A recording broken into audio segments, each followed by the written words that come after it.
ನಾವು ಒಂದು ರೈತರು ವಿಡಿಯೋ ಹಾಕಿದ ತಕ್ಷಣ ಅದಕ್ಕೆ ಎಷ್ಟು ಲೈಕ್ಸ್ ಬರುತ್ತೆ, ಎಷ್ಟು ಒಳ್ಳೆ ರೆಸ್ಪಾನ್ಸ್ ಬರುತ್ತೆ ಅಂತಂದರೆ ನಾವು ರೈತರದ್ದು ಕಷ್ಟ ಎಷ್ಟಿರುತ್ತೆ ಅಂತ ಎಲ್ರಿಗೂ ಸಹ ಗೊತ್ತಿರುತ್ತೆ.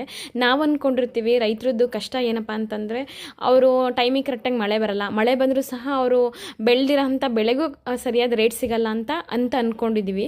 ಅದು ಒಂಥರ ಕಷ್ಟ. ಆದರೆ ನಿಜವಾದ ರೈತರು ಕಷ್ಟ ನಾವು ತಿಳ್ಕೊಬೇಕಂತಂದರೆ ಒಂದೇ ಒಂದು ಸಲ, ಯಾಕೆಂದರೆ ನಾವು ಒಂದು ಎಂಗೇಜರ್ ಇರೋದ್ರಿಂದ ನಾನು ಈ ಮಾತು ಹೇಳ್ತಿರೋದು.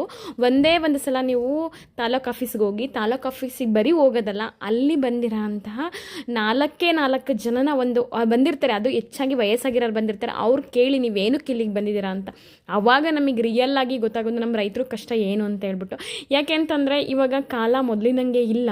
ಅವರು ಇವಾಗ ಬರೋರು ಯಾರು ಏನೋ, ಈಗ ನನ್ನ 90s ಕಿಡ್ಸ್ ಅಂದರೆ ನಮ್ಮ ತಂದೆ ಏಜವ್ರು ಯಾರೂ ಬಂದಿರಲ್ಲ, ಅಲ್ಲಿ ವಯಸ್ಸಾಗಿರೋ ನಮ್ಮ ಅಜ್ಜ ಏಜವ್ರು ಬಂದಿರ್ತಾರೆ. ಯಾಕೆಂದರೆ ಅವರು ಜಮೀನು ಮಾಡಿರ್ತಾರಲ್ವ, ಆ ಜಮೀನು ಇವಾಗ ಹೋಗಿರೋ ಅಂಥ ಪರಿಸ್ಥಿತಿಗೆ ಬಂದಿರುತ್ತೆ.